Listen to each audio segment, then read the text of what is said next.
immediate Sandeep, if he can come on the stage and give away the token of gift to General Khandare.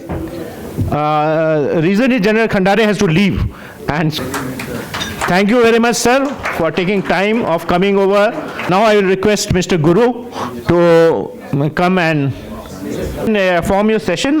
You can announce the name of the people from your session and then get going. Thank you very much. Please be seated. The answer for that is yes. And I want a very resounding yes from all of you. Are you all feeling great? Yes. Are you all feeling great? Yes. Louder. Yes. Third time. Yes. Okay, great. Thank you. So I hope you had a good break. And I had my coffee too, which I was waiting for. I just wanted to let you know, Bangalore is my home. And my fellow delegates from Utah are really confused now, because every city we've been to, I've told them that that's my home. And the reason is, I'm a native of Bangalore, brought up in Hyderabad, did a lot of work in Bombay, and Delhi is the capital, so every city has been my home. But truly, I can vouch for it, I can speak Kannada, write Kannada, and read Kannada, so I'm truly a local here. Okay, so to all my friends, I know I'm meeting some of my closest friends after years, and it's such a great occasion to get together with my friends who mean a lot to me and my family, of course. And continuing this session, I'd like to welcome the Utah delegation. Let me begin with the President and CEO of Utah, Jonathan Friedman. Please take the stage. Please give him a big applause. Thank you, Jonathan.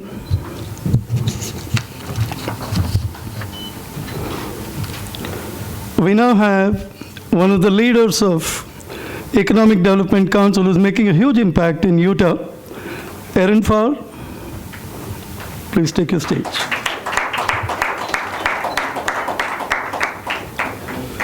I just discovered this gentleman is my ex-colleague in Arthur Andersen. It is such a great pleasure meeting you. Derek Miller, please take the stage.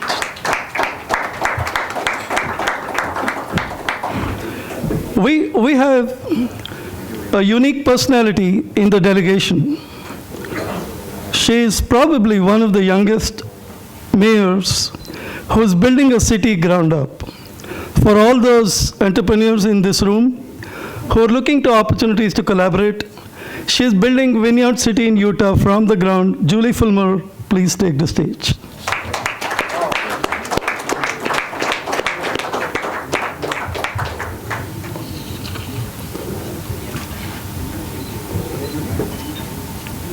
Great, thank you. So collaboration, as Lieutenant General Khandare said, is, are we missing somebody? David Karlbach. See, I miss my closest friend. David is I talk to him all the time. He's become more like my buddy. So I forgot to call him here. He doesn't need any formality, but David, this was deliberate. Yeah. So David Karlbach means a lot to me. We are collaborating on various initiatives, and then he's been great support, and he's been doing phenomenal work for World Trade Center and Indus International Research Foundation. David also built Goldman Sachs in Bangalore. He has a deep connection with India, as Jonathan Friedman, who also has a deep connection with India. They both have done a lot of business in India in the corporate world, and we are so honored to have all of you today. And just before I call upon each one of you to share your thoughts, insights, I must say the theme of this conference is twofold, right? We're all hearing about aerospace and defense. I just want to take a quick second to recognize Lieutenant General C.A. Krishnan. Thank you for joining us. Lieutenant General Sani, Lieutenant General Anil Kapoor, and if I missed out anyone else, I know Colonel Chanji is on the way. Thank you all for being here. He's here. Colonel Chanji, can you stand up for us? Do we see you? Oh, in back left. Please give him a big applause. He is the first president of Indus International Research Foundation. He is my friend, philosopher, guide, and a mentor. Colonel Chenji, thank you for getting us here to this stage. So, collaboration on two tracks. One is we're talking about aerospace and defense. That's a vertical focus, right? There's also a horizontal focus.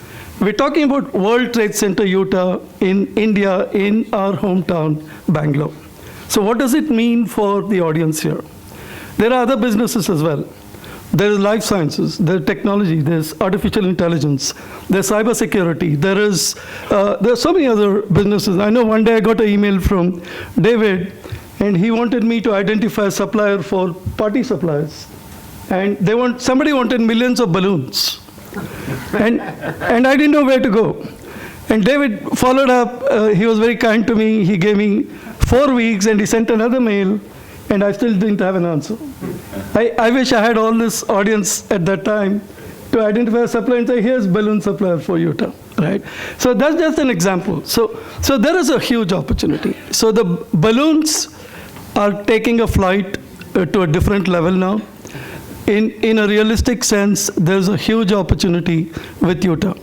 We in India, when we talk about collaboration with US, to everyone in India, including me until recently, it was about Florida, Texas, New York, West Coast, California.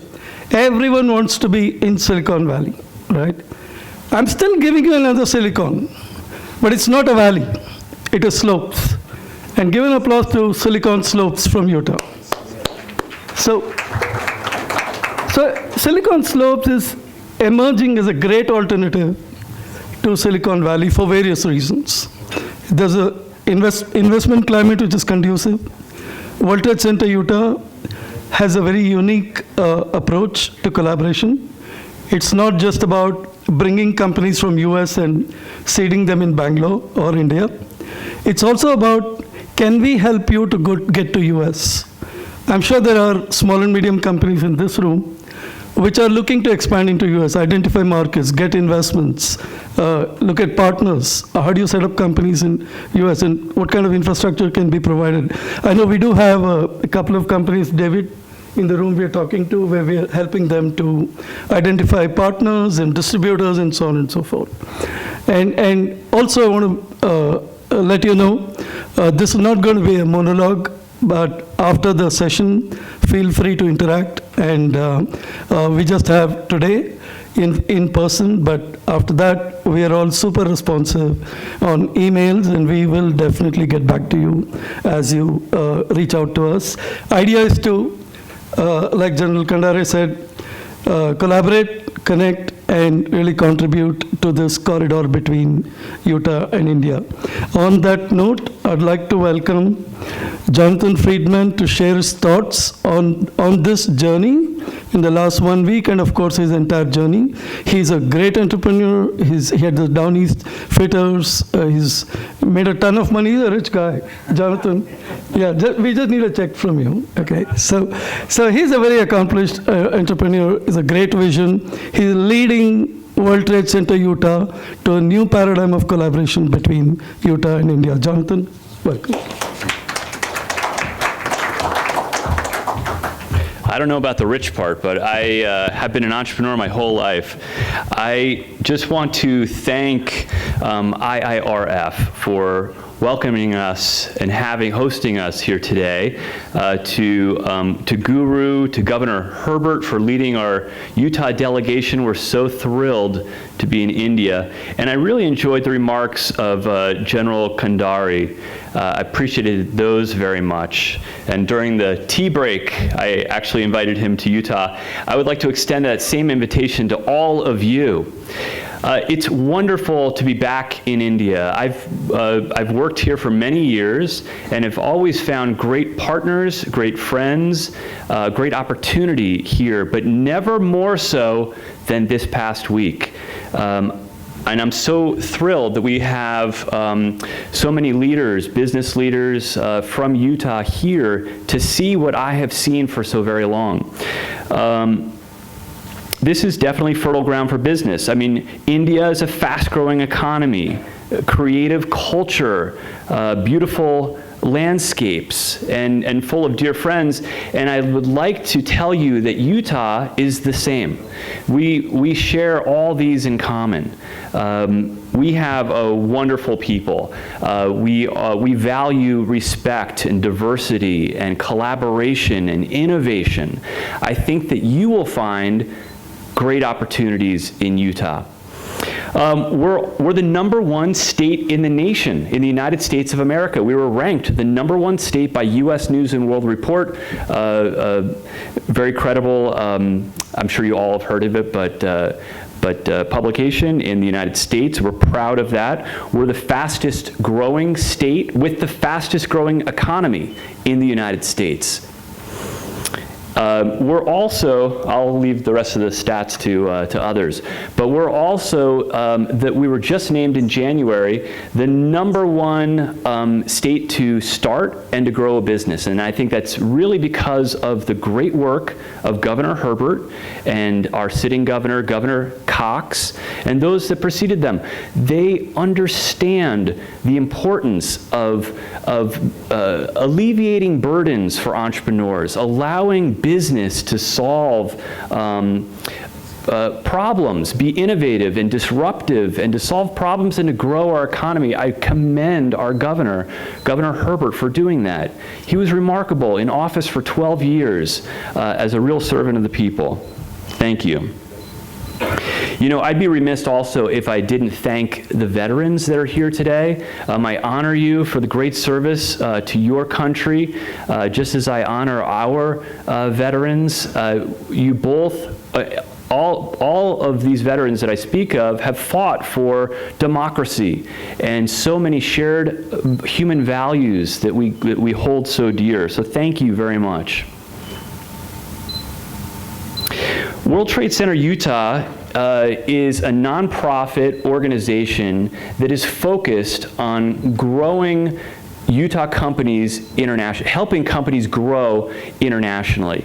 We recognize that 95% of consumers are outside of the United States.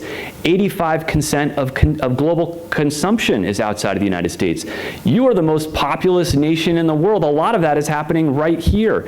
And so we see so much opportunity for collaboration, for innovation, as I've said. But we accelerate the growth of Utah companies through our network, our programs and services. So we do lots of trips like this, where we bring delegations on trade missions with our governor, and which open doors. We've had fantastic meetings this week. We met with U.S. Ambassador to India, Eric Garcetti. We met with the Education Minister. We met with the Deputy Minister of External Affairs. All these meetings were fascinating, and to meet each of you and leaders in the military and the Department of Defense, thank you so much for being here.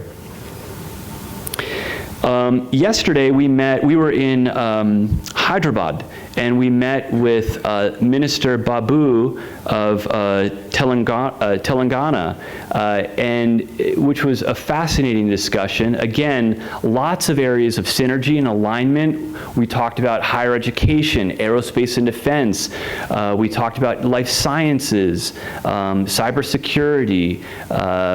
These are all areas where both Utah and India are especially strong, and look forward to those collaborations. Now, we are here not to make an appearance and to leave and forget about it, right? It's important to us that that these meetings, that these conversations are substantive, that there's follow-up afterwards. And so be assured that we will make good on that promise and that commitment to you.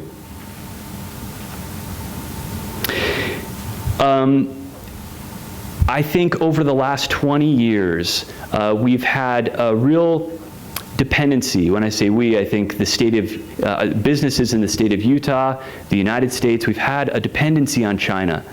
And China has made it very easy to work there, from sourcing factories to shipping product to, I mean, they're excellent at copying or following instructions and copying samples, and they've been expert at this, right? We recognize, the last several years, we've really recognized the importance of diversifying out of China, and there is no better destination than that I can think of than India. We see, again, that's why I speak of so much opportunity. Utah is a different state in the United States. There's very unique qualities about it that I think you'll find interesting and important. In a world of political partisanship, of tribalism, you will find that Utah is focused on collaboration, on respect. It's something we call the Dignity Index. And we try to measure where we stand on the Dignity Index. And very important to us that it makes no sense to point fingers or to be on one side and blame the other. When we roll up our sleeves and we work shoulder to shoulder, we can achieve remarkable results. We really believe on finding common ground, to accomplish great things. We also are really focused, one of the main reasons we're here, is we're focused on subnational partnerships. We've recently signed an MOU with the United Kingdom, which is our largest export partner from Utah.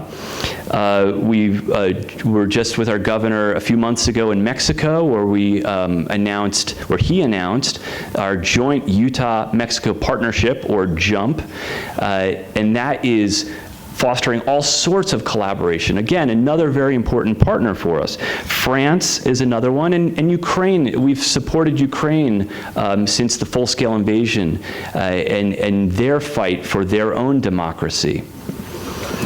I see India as being a key component and an important partner on that list. We're not here, as I said, for photo ops. It's not transactional. We want to build long-term relationships where we can, respect and share in mutual prosperity. So we will, let us demonstrate that, and as I said, we'll prove that to you. I appreciated this lighting ceremony at the beginning of as we opened up this conference, and the discussion on how light is knowledge and how it defends against ignorance. These are, again, shared values. We believe in goodness. We believe in partnership, and again, if it's a one-time transaction, it's just not going to go anywhere. I also really appreciated what General Kandari said about India's priorities and goals of growth and security. These are also our shared goals. I know that we can collaborate. Utah and India can collaborate on these initiatives, and obviously so important. We can grow in sustainable ways. I know that one of your focuses here at IIRF is clean energy, and when we were with the Deputy Minister of External Affairs, he announced a $250 billion initiative into green energy, which is tremendous. I commend all of you and the country for this. So I know that we can collaborate. We're all connected, and this is an important relationship. That's why we came halfway across the world to be here with you. This is important to us, and I hope that we can really grow something special here. Thank you very much. Discovered recently, and he was also the Chief of Staff to Governor Herbert. He brings a strategic vision to Utah's economic development. And Derek, over to you. Thank you all for being here today. I'm Derek Miller. I'm the President and CEO of the Salt Lake Chamber of Commerce. The Salt Lake Chamber of Commerce is Utah's largest and longest-serving business association. We were founded in 1887, 137 years ago.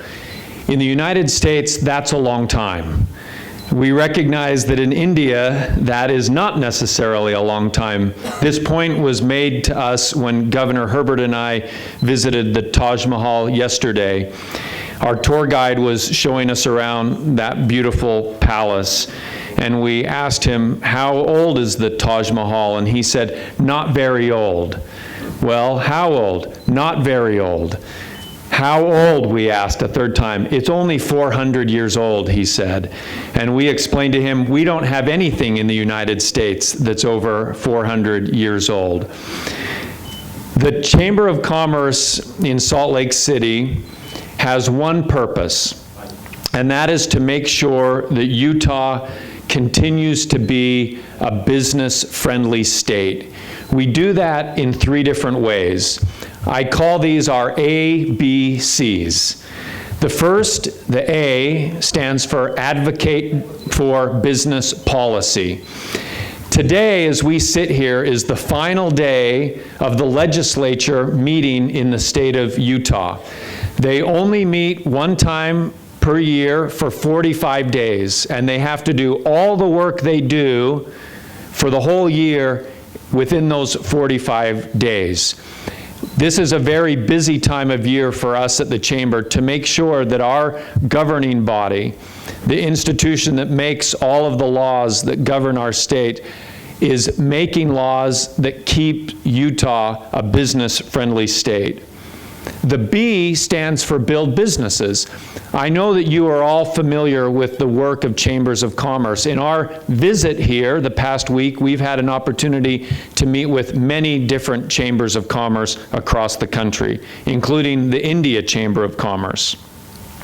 So you know that one of the roles of a chamber of commerce is to help businesses to grow. And the C stands for community. It's important for us in Utah that we're not only focused on making sure that businesses are successful. We want to make sure that our communities prosper as well, because we understand that those 2 things fit together.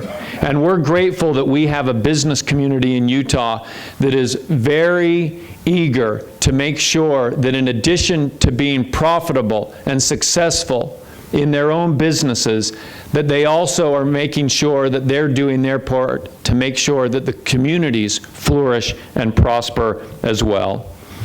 So what does that mean to be the best state in the United States for business? Jonathan mentioned a moment ago that Utah has received many accolades recognizing for how business-friendly we are.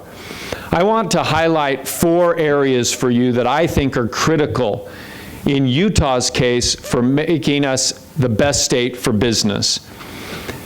It's already been mentioned that I had the great opportunity to serve as the Chief of Staff for Governor Herbert.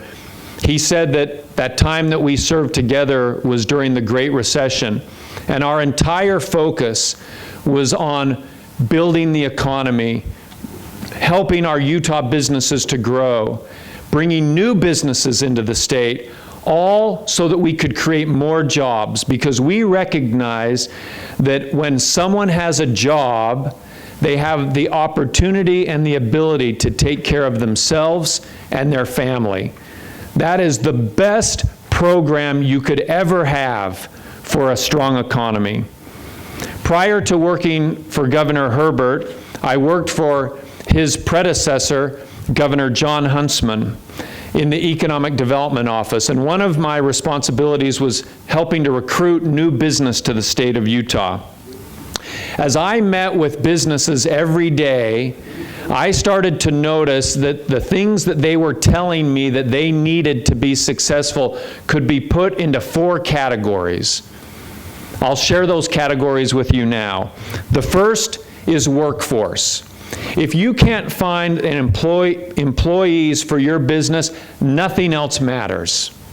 And in Utah, we have a very young and well-educated workforce. It's the youngest state in the United States. We've learned during our visit here that India is the youngest country by average age in the entire world. So I think you understand and appreciate how important that is to your economy and to our economy. The second category is the cost of doing business. And there are many elements that go into the cost of doing business. The cost of living, taxes, and as Governor Herbert mentioned earlier, regulation. Every business owner will tell you that overburdensome regulations can put you out of business as quickly as high taxes can. I would mention one other thing about the tax structure in Utah. I'll tell you a quick story. David Karlbach, who's here, was the first person who brought Goldman Sachs to the state of Utah. I had the opportunity to work with David's successor in helping to grow the Goldman Sachs office in Salt Lake City into the second largest Goldman Sachs office in the United States. And I had an interesting conversation with the executives from Goldman Sachs as we worked through this project. They said to me, "Derek, do you know what we care about even more than low taxes?" And I thought, well, this is interesting. I didn't think any business cared about anything more than low taxes. So I was eager to hear his answer. He said, "We care about stable taxes, because we can plan for this and we can plan for that, but what we can't plan for is this, the unpredictability and the instability in taxes." And so in addition to having very low taxes, Utah has stable taxes. The third category I'll mention to you is market access. Utah is known since its founding as the crossroads of the West. If you look at a map of the United States and look at Salt Lake City, you will see that it is right in the middle of the western United States. It was the crossroads of the West during the Western migration from the eastern U.S. into settling the western part of our country. It was the crossroads of the West when we built the Transcontinental Railroad in 1869. It was the crossroads of the West when we built our interstate freeway system in the 1950s. You will see on the map that it is the intersection between the north-south and the east-west freeway system in the United States. And it remains the crossroads of the West today with the intersection of all of the fiber network for the U.S., as well as being a hub for Delta Airlines at our international airport. All of this gives us good market access. The fourth category I'll mention is the quality of life. Businesses would tell me all the time, "Derek, if we can get the right workforce, the right cost of doing business, and the right market access, then we need to know that this will be a good quality of life for all the people who come and work with us." And Utah is full of beautiful landscapes and wonderful people. I'll conclude with this. As we've spent the last week in India, we have noticed many wonderful connections between your country and our state, your people and our people. One of the things that I like to do the most when I travel to a new place is talk to the people who are driving us around, talk to the people who are showing us around. It gives me a good sense of the place and the people. Here's what we heard during our travels. Governor Herbert and I had the chance to go to the Taj Mahal. Our tour guide, at the end of the day, we asked him, "What do you think out of all of these beautiful things in your country, what do you think is the best thing?" And his answer surprised us. He didn't mention the Taj Mahal. He didn't mention any of the other wonderful things that are happening here in your current economy. The thing he said that made India so special was family values. It was a beautiful sentiment that he shared with us. And we felt an immediate connection to him, because that is the thing that makes Utah so special, is family values. We also talked to other individuals who were with us this week, and they talked to us about discipline. We met with a lieutenant general who talked to us about the importance of discipline in India and his observation of discipline in Utah. And finally, as we talked to other individuals and as we observed this ourselves, we heard about the principle of hard work. We see it out on the streets, in the offices, here today. I mention these principles of family, discipline, and hard work because I think it's the opportunity that binds us together. Doing business together is so much easier and so much more beneficial when we have those common values. We look forward to doing that with you. Thank you.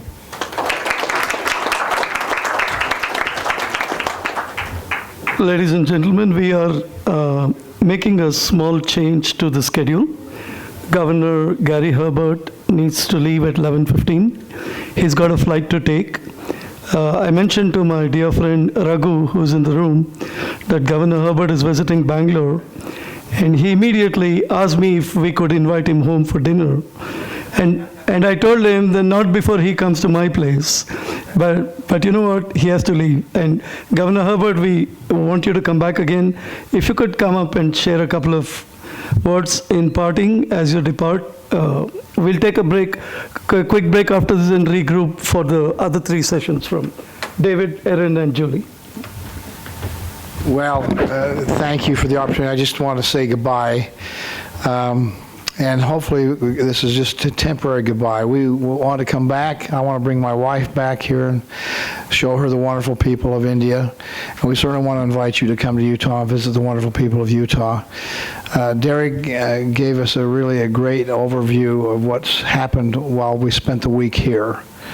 And with all that we do in life, one of our leaders in Utah said, no amount of success outside the home can compensate for failure in the home.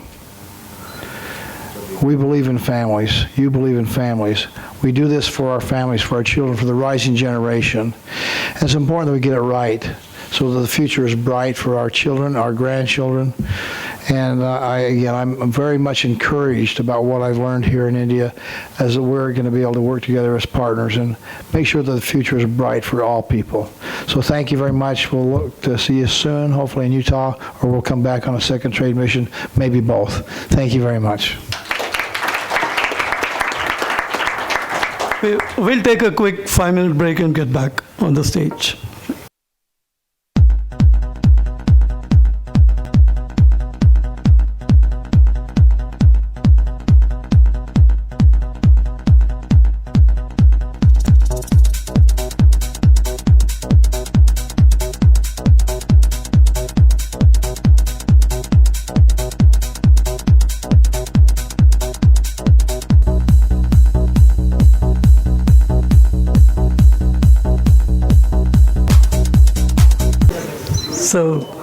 So we move on to the next part of the earlier session, and that was Governor Herbert departing to get back home. And we move on to the most important part of this session, not that others were not important. So how much do you know about Utah? I have a question for the audience. Can anybody answer this? Any guesses on how many Indian companies are there in Utah? Any random guess? 40 plus. 40 plus, second chance? 47. 47, third chance? 41. Okay, we'll get back to you with the right answer. I asked that question basically to get all of your attention. Okay, thank you. So we are ready to get started. David Kalbach, COO and Managing Director, International Programs, has been, he's not a stranger to India. He's built, Goldman Sachs in India. He's had a very successful stint as a corporate leader. He brought in more than 4,000 jobs to Utah.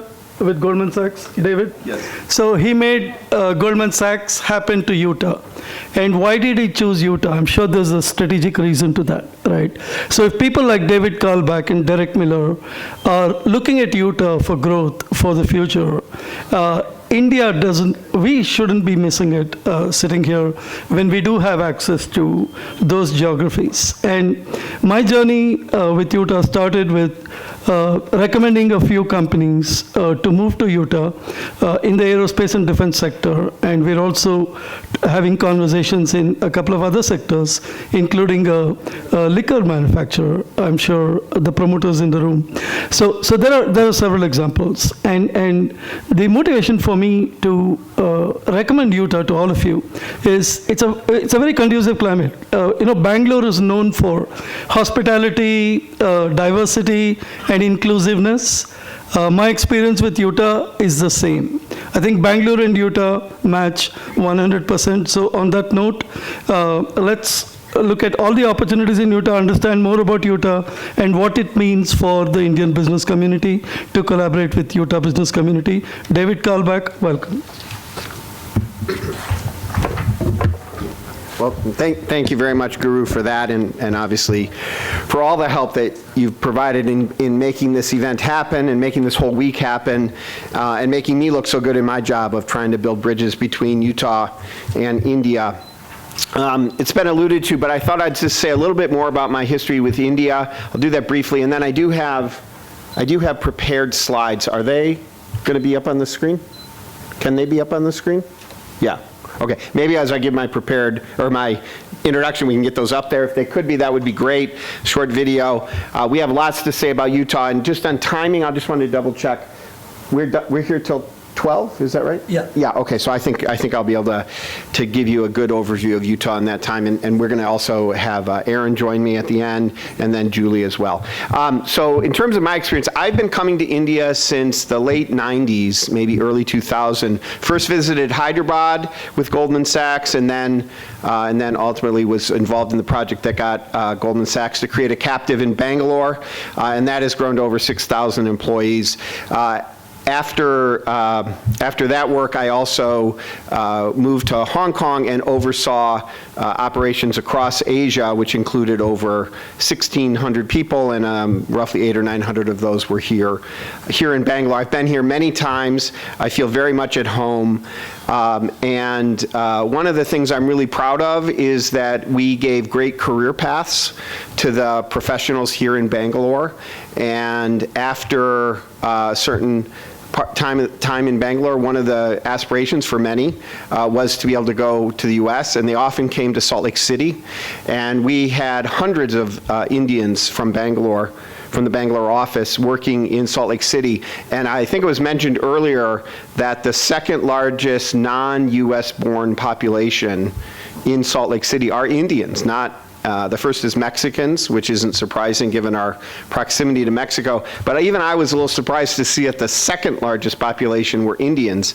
I'm sure that has to do with our tech community in the state, but I think it also has a lot to do, maybe the most to do, with the fact that we built a real concrete bridge for Goldman Sachs between Bangalore and Salt Lake City. And that was a real point of pride for me, the success of the Salt Lake City office and the career paths that we gave to people from all over the world to make great careers in Utah and people in particular from India. And I can tell you that many of those Indians, almost all of them, really liked working in Utah, really liked some of the things that you've heard about, certainly the family values, the sense of community, the sense of being welcomed.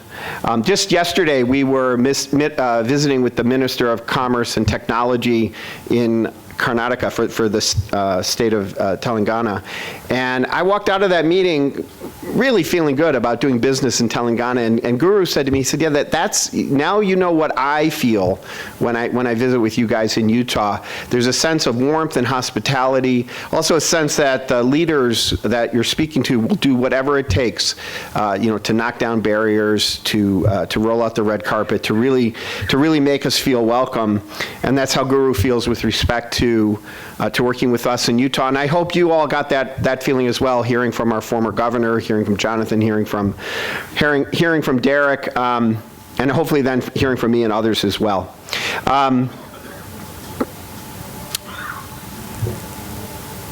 Yeah, I guess just that sense of warmth is one that we do feel here. I give the minister credit for that. I did want to shout out as well, and I've heard this in a few different meetings. I think Americans generally are comfortable doing business in India and feeling welcome in India, and at least for me, as I meet with some of Guru's friends and colleagues who are from India, as I meet with Indians generally on this trip, it just brings back such nice memories for me of working with so many Indian colleagues at Goldman Sachs.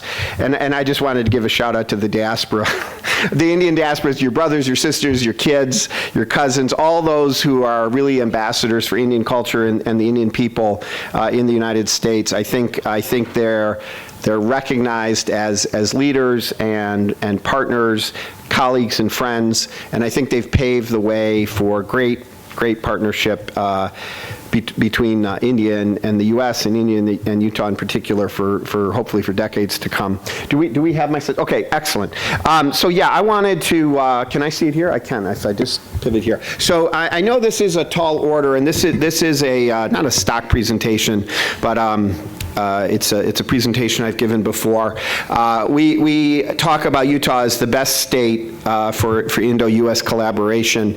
I know it's a tall order, and even if you don't believe me that it is the best state, it is absolutely one of the best states. And all I would ask is that if you're thinking about doing business through the U.S., that you think about doing business through Utah in the U.S., that you consider Utah kind of your point of entry, however it is, whether it's for sales and distribution, whether it's building an office, whether it's looking for sourcing or JVs or whatever it might be, or attracting companies to come work with you. It is certainly one of the best. Hopefully after this presentation you'll agree it's the best. If you just go to the next slide. Do I have control? Oh, I have control. Perfect. Thank you. The first thing I wanted to say about Utah, you've heard that it's maybe a small state. Maybe you think it's a small state. It actually technically is a medium-sized state, but it's still not a big state. It's not Texas. It's not New York. It's not California. I did want to say, though, there are big things happening in Utah, and Utah in general punches above its weight on many, many, many things in terms of growth of its GDP and many things that we'll go over. I just wanted to throw out a few sound bites here, though, to start with saying that big things are happening. So just as an example, Texas Instruments just invested $11 billion in a new wafer fabrication plant in Lehigh. Has to be one of the biggest investments in chip technology anywhere in the country. $11 billion is a lot of money. Salt Lake City is going to be home to the 34 Olympics, I believe. It's going to be announced shortly. We were home to the Olympics in 2022. And this is the second time that we're going to be host to the Olympics. Again, it's going to be a great event bringing the whole world together in Utah. The world kind of discovered Utah for the first time in the 2002 Olympics. And the 2034 is going to be even better. Northrop Grumman, of course, a company all of you in aerospace and defense would have heard of, is huge in Utah, maybe our biggest employer. They have the contract with the Department of Defense for the next generation intercontinental ballistic missile. That is all being done in Utah. It's a $13 billion contract. It's a huge contract. Generally, it's a huge contract for Northrop Grumman, and it is really making a difference in Utah. We need all the engineers we can get. They are going to use state-of-the-art design processes, all digital design, digital first, and it's a really great for the country, great for the Northrop Grumman, Utah. Great flywheel, too, of innovation within the state. We have two. Not to steal Julie's thunder, but we have two cities that are being built ground up, new cities that are being built ground up, smart cities was the word I was looking for. They're both in the center of the growth in Utah. One is called The Point. It's 600 acres owned by the state. It's where a prison used to be. They knocked the prison down. They said, we're going to turn this into a clean city, a 15-minute commute city, a smart city, and it's right there in the ideal location. It's going to have over 16 million, the master plan has over $16 million square feet of a residential and commercial space. Vineyard and Utah City, which Julie's going to talk about in a second, basically the same situation, a different plant that was taken down, a steel plant, Geneva Steel, also going to be a major new development. There's a lot of talk in Utah right now about a new Major League Baseball team. Baseball is America's sport, as you would know, a lot like cricket, but different. And the MLB is expanding, and it's going to be the next expansion city we're hoping is going to be Utah. We've set aside over $1 billion for the district and the city for that, $600 million proposed for the stadium. Facebook and the National Security Agency and many others have major data centers in Utah. And I'll just throw out a different one just to round out the story. At the University of Utah, we have the largest geothermal field laboratory in the world with real expertise there. And I know India, it talks a lot about solar, alternative energy, it talks a lot about solar, talks a lot about wind. The potential for geothermal in India, I've been assured, is here, especially in the north. And it would be a fascinating area of exploration, and there's no better state you could work with than us, given our depth of expertise in that. I wanted to play a quick video on Utah, gives a broad perspective as well, and then get into some details. If I want it, I wonder if I can do the video. Can they start the video, or I'm not sure how to start it. Whoops. Maybe in the interest of time, I won't play the video if you can't get it going. It's okay. Any case, I'll carry on. It doesn't look like the video is there. You've heard some of these accolades. Oh, is it starting? Yeah. There's no video. There's no video. No video. Okay, we're going to skip it then. We can skip it. Give me a second. Okay, still. You've heard some of these accolades. To me, again, I imagine many of you have never heard of Utah. It might not seem credible, but this is, in the U.S., better known, and absolutely the case that we are #1 in many important rankings. We are the #1 best state economy in 2021, 2023 for U.S. News, 3rd best state for business in Forbes year after year after year, #1 best state for entrepreneurs, #1 in terms of narrowest income gap. I think sometimes when international companies think about the U.S., they think about huge disparities in wealth, and of course there are those. I know there are in India as well. But our state does things right, and we have the narrowest income gap in the U.S. We were the #1 best state for COVID management, the first to return to GDP growth after COVID of all the states in the U.S., and independently ranked in terms of the overall management of managing risk and managing economic impact and so forth. We were considered #1. We not only are a great state, we have many great cities. Cities like Provo is the #1 best performing city, #1 best performing large city, but we also have medium-sized cities like Ogden, which has been mentioned, where I think Governor Herbert says he lives, and small cities like Vineyard, where we're going to hear from Julie, but also like St. George in southern Utah. These are all among the top 3 best cities in the country for doing business. So it's not just at the state level, but also at the urban level that we have tremendous opportunity. And specifically to aerospace and defense, I'll just mention that we are one of 6 defense manufacturing communities, a designation by the Department of Defense, and we are one of 6 of those. And when you layer on top of that designation and what it implies about doing business as an aerospace and defense company, with all of the other great things about Utah, I think you can see why it would be absolutely one of the states you should be considering. It's already been mentioned we're the crossroads of the West, aspiring to be the crossroads of the world. I'm not sure anyone else has yet shown a map, and I know you could easily sit there and say, where's Utah? Well, that's where Utah is. It's right there in the middle of the West. It's just west of Colorado, just north of Arizona, a little bit east of California, right there in the middle. And as Derek, I think, mentioned, we are literally, physically, the crossroads of the highway system, of the railroad system. We are a Delta hub. Delta is the biggest airline in the U.S., if not in the world. We are Delta's favorite airport. Our airport not only is all those things, it's 15 minutes from downtown on a bad traffic day. I mean, it is right next to downtown. You can take a free mass transit or streetcar, surface rail to the airport. We are the crossroads in many ways, and we as World Trade Center want to make it the crossroads intellectually, with events, with having networks as we're building today, and so on and so forth. Population, though, as I said, is now technically a medium-sized city, 3.3 million people. We are young, the youngest in the U.S., with a median age of 31 years old. Annual growth rate, this was just during COVID. That doesn't quite look right to me. Oh, that's not the population, sorry. That growth rate, I was going to say, the GDP is growing faster than that. 1.8% growth rate. It is the fastest in the U.S.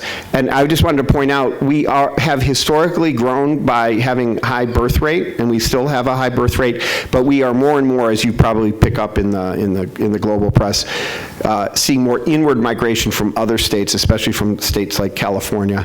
People are wanting to move there and live there, even within the U.S. Economy, $200 billion economy. Employer establishments, 86,000, just to give you a sense. Geography. I'll just point out on this, we talked about quality of life. It is basically a state and federal park. There is relatively little land for residential and commercial living, relatively speaking. 90+%, well, it says 70% of the land, I guess. State parks and national parks. It is really an outdoor enthusiast paradise, and all of that is extremely accessible from Salt Lake City. But we are also in the middle, and so getting to cities like San Francisco, LA, Denver, they're all just hundreds of miles away, a couple-hour airplane flight at most. Culture, this was alluded to. I don't think anyone used the word yet. We are the Beehive State. That is our motto since we were founded in 1847. Beehive State because, as you know, with bees, they're very industrious. We are extremely industrious people. We are home to the Church of Jesus Christ of Latter-day Saints, which I think is key in creating many of the values that we cherish. I am not a member of the church. I moved there 24 years ago, have always felt very welcome. I think it is the best of both worlds. It's a strong foundation culturally, but also a very inclusive and welcoming community. We are home to the greatest snow on earth, and as mentioned, 130 languages spoken. Strengths, I think we went over this already. I'll just skip through that. Cost of living, moderate. In the middle there, certainly nothing like LA, San Francisco, Boston. We're not cheap, but when I was at Goldman Sachs and we, for the second or third time, asked the question, should we go to Utah? We did an analysis with a consulting firm, Wadley and Donovan, and they said you're going to get the best bang for the buck from Utah. It is growth at a reasonable price. It is the sweet spot, and that's what Utah represents. Leaders in innovation. We don't have to go through all of that, but it's a strong innovation ecosystem, especially in software and technology. We have over 9,000 tech companies. Years ago, it started with just a few, including WordPerfect and sorry, I've forgotten the name of the other company, but it was an early pioneer in networking, and that has slowly but surely mushroomed into a very vibrant tech ecosystem. We have the highest rate of maturation of venture capital-backed startups, the most successful maturation of venture capital-backed startups in the country, higher than in California, higher than in Silicon Valley. 1 out of 63 VC-backed firms become unicorns in Utah, and so we're doing something right. Let's skip through that in the interest of time. Sorry. We also have a diverse economy. I think this actually does easily go back to Governor Herbert. One of the things they wanted to do was make sure we had many sectors represented, and so we don't have any one dominant sector. We have this index called the Hackman Index, which measures economic diversity, and we are the highest, the most diverse, and that means most like the whole country. We don't have a dependency on one sector or the other. It's balanced. Aerospace and defense, we're going to hear later from Aaron Stark, so stay tuned for that. We are home to many of the primes and OEMs, but also to a tremendous pipeline of SMEs as suppliers. I promised Aaron I wouldn't steal his thunder, so I'm not going to go through those slides too quickly. Just wanted to mention we also have information technology. The company I was trying to think of was Novell. Novell started in Utah decades ago.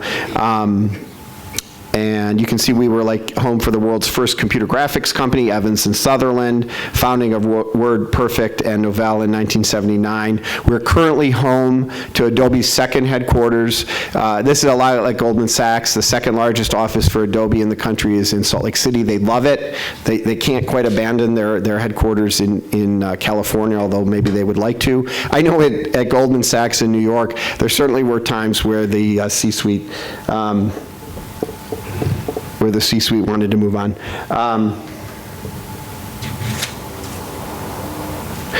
And then life sciences, I'll just flip through them quickly. Energy, I mentioned the geothermal. We have a lot of different energy projects in the country, including the largest stored energy space, a cavern where they have the largest stored energy project in the country. Again, I'd be happy to talk about these things with you afterwards, manufacturing and distribution. And let me just get to the end and then turn it over to my colleague. To Aaron, if you want to say a word or two, and then to, I'll put my card up there. All right, well, thank you very much. Hopefully that gave you a quick spin through the economy in Utah, and love to talk to you more afterwards. Thank you. Aaron, you don't say anything. Well, hello, everybody. I'm so honored and grateful to be here with you today. This is my first time to India, and I have to tell you that this is such a beautiful country and a beautiful people. I have learned so much this week about India, about your industry, about your expertise and your innovation, and I'm feeling very optimistic and energized about Utah and India's collaboration moving forward. I wanted to tell you a little bit about EDC Utah. The Economic Development Corporation of Utah is a nonprofit that is funded by the state of Utah and the private sector. And our whole charge is to create opportunities for capital investment and by creating jobs within the state. So we do that by corporate recruitment and helping companies as they're growing find a place to locate in Utah. As has been said, you've heard so many accolades and stats about Utah, so I just wanted to leave you with a few points that I hope that you'll take away as you think about Utah. The first, Utah has been ranked as the #1 state in the U.S. because of our diverse and robust economy and for its fiscal stability. And we have low regulations that make it easy to do business. The second point is that we have strong industries and infrastructure that connects us across North America and the world. And finally, about our people. Our population is growing. We're growing 3 times the U.S. national average. We're young, educated, and hardworking, and we're very globally minded. And then what I want to really emphasize is that what's truly special about the people in Utah is that there's a can-do attitude, a get-things-done work ethic, and most of all, a special spirit of collaboration where people work together to build, innovate, and help others. Last, I just wanted to mention that with this delegation, you have all you need to help you with your business objectives in Utah. If that includes expanding your business to the U.S., we want you to think about Utah. And if you have interest, EDC Utah and the World Trade Center Utah are here partnering together and stand ready to help you with a number of resources to do just that. We are eager to partner with you, and we really look forward to developing deeper seeds of collaboration and friendship with each of you in the coming years. Thank you so much. Thank you, Erin. I must tell you, I had a great time with Tiffany and Garrett. Your council is really very, very effective, and I enjoyed working with them, and look forward to many more companies working with you from here. Without losing time, I welcome Julie Fulmer, one of the youngest mayors in the history of this world. She's building a brand new city. Julie, over to you. Do you know if they're going to pull my slides? Can we pull up her slides? Perfect. You Awesome. can just leave it on that. It's such a beautiful picture. 5 minutes. Got it. All right. Thank you. It's so good to be with you today, and it's fun to come after this great team that I'm with. As you can see, they've built a strategic framework for making it possible to build this bridge that we've been talking about, and bringing your companies to us and our companies to you, and finding ways to co-create and collaborate. As they talked about the framework for Utah, and creating this possibility for infrastructure and a framework to build businesses easily in Utah. As a municipality, they've made it easy for me to make taxes consistent, and to make it convenient for businesses, and to make collaboration something that's accessible to businesses across the world. As you can see this image right here, this is a concept of greenfield right in the core, the urban core of the Wasatch Front, the main population for the state of Utah. And there's so much opportunity here. A new vision in Utah to create centers where we bring people together, producing a quality of life that allows for people to connect with businesses, education, and industry easily. The startup economy that you guys talked about is the vision that we're looking at in Vineyard. And Vineyard has labeled that Utah City. Let's see. So everybody talked about how great the economy was, the job growth, the financial stability, the wonderful employment, the young population. Right in the heart of Utah City, which is the heart of this state, as you can see that really bright red region, we have the youngest medium age. We're at 23, and we're surrounded by all of our universities that make knowledge and skill set an incredible opportunity for landing businesses and taking creating incubators that are robust and really help propel Utah businesses into the global market, and take other industry and bring them right into Utah. We talked a lot about our key sectors, so I'll pass this. One of the things that Vineyard and Utah City offer is a mechanism for not only greenfield, but financial opportunities of incentives and tax reductions for not only companies in Utah, but those who want to build companies with us, and really allow for companies that are starting in Utah to have a streamlined process that takes them into the global market very quickly and easily. This is what David was talking about with Provo being the #1 best performing city. It's actually a metropolitan division, and Utah City is the core urban center building around this area. And I think the highlight of why this is so important is because there's this diverse tapestry of what's available in our economy. You've got Silicon Slopes right in this area that's building a tech hub, and we see so many opportunities for collaboration with your incubators. We have a vast majority of industry that's all around this area because of the open land, and we see an opportunity to come in and diversify that manufacturing in India.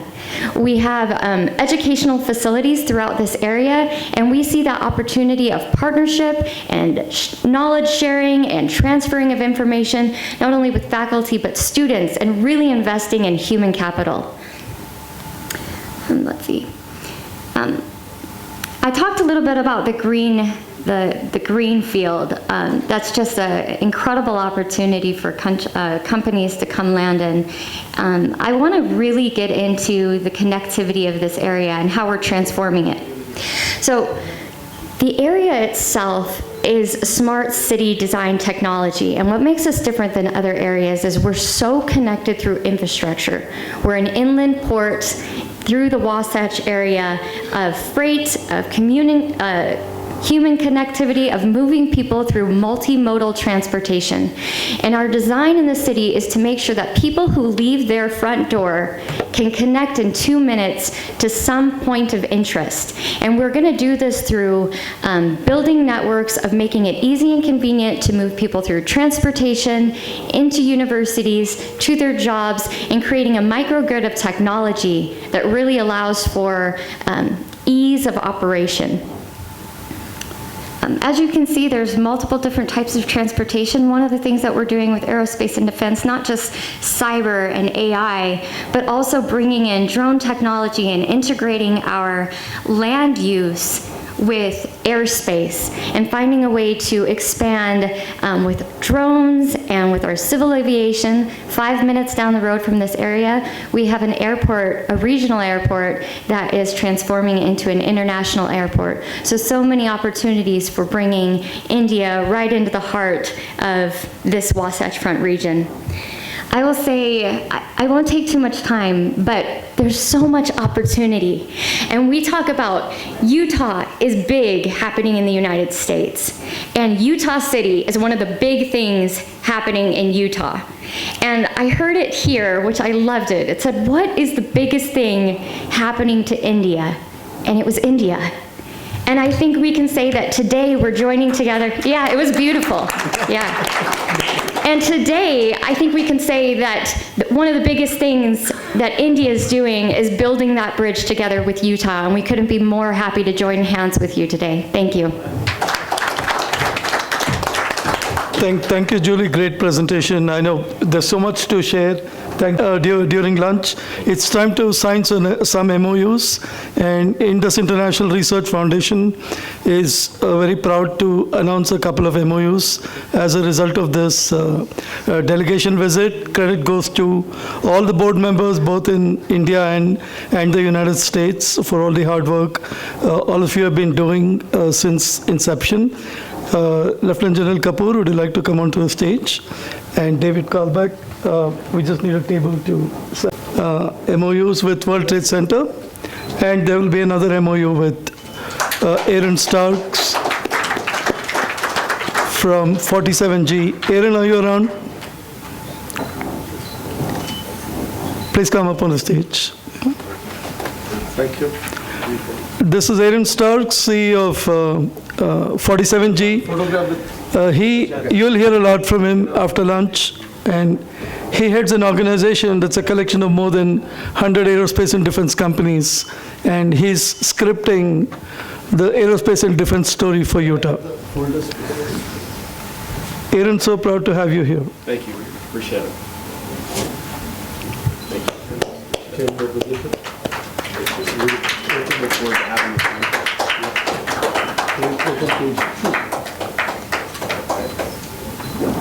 So with this exchange, you'll get a break from me, and over to you, General Mehta. Sorry, Group Captain Mehta. Yeah. Thank you, Mr. Guru. It was a wonderful session, and we learned so much about the city of opportunities, and that is Utah. I'm sure you have enticed many of us by your beautiful presentations. Gentlemen, ladies and gentlemen, this conclave was not just about talk, and I'm glad to tell you that there are not only two MOUs that has resulted out of this interaction, but four. Two, just now you have seen these two MOUs were between the Kavach team and the WTC and the G74G company and 47G.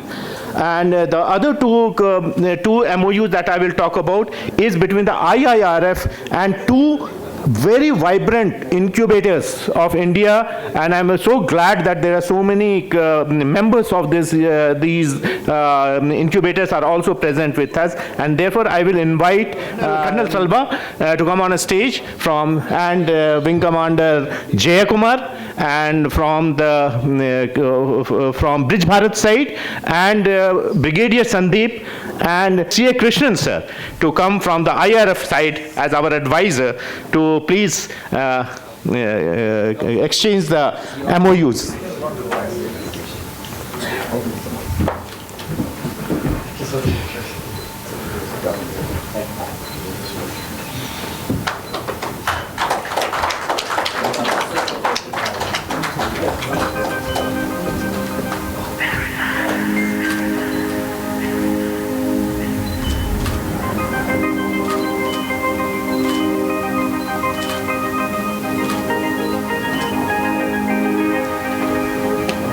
The second MOU is from the Ford Innovation and Invention and Ventures and IIRF. So may I request Ish to come on the stage, and General Sani, I request General Sani. General Sani is the advisor of one of the advisor of IIRF. So,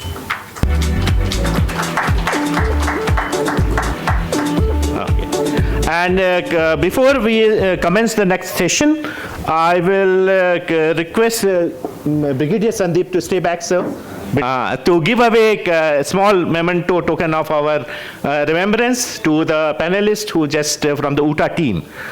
So I will request the UTA team members,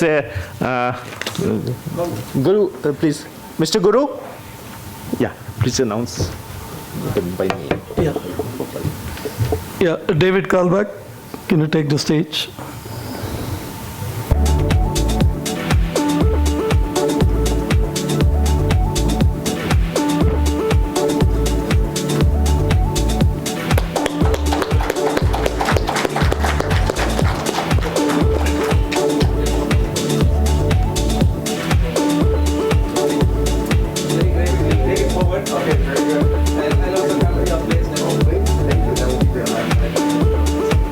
Yeah, thank you, David. Erin Farr, can you come up on the stage?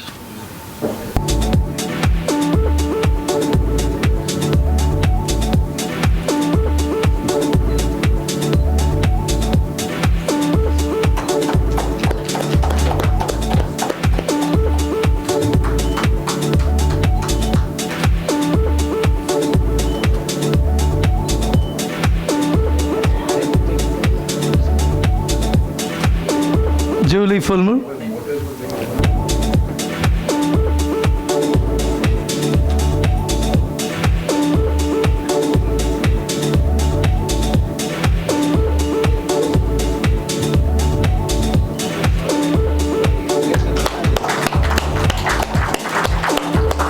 Give them an applause, please.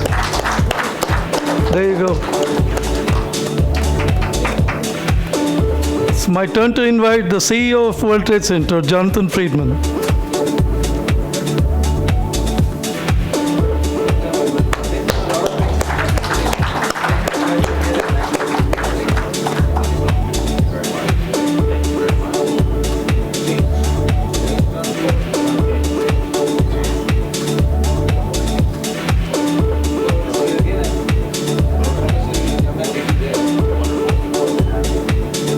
Jonathan, thanks for great partnership. Have we missed out anyone else?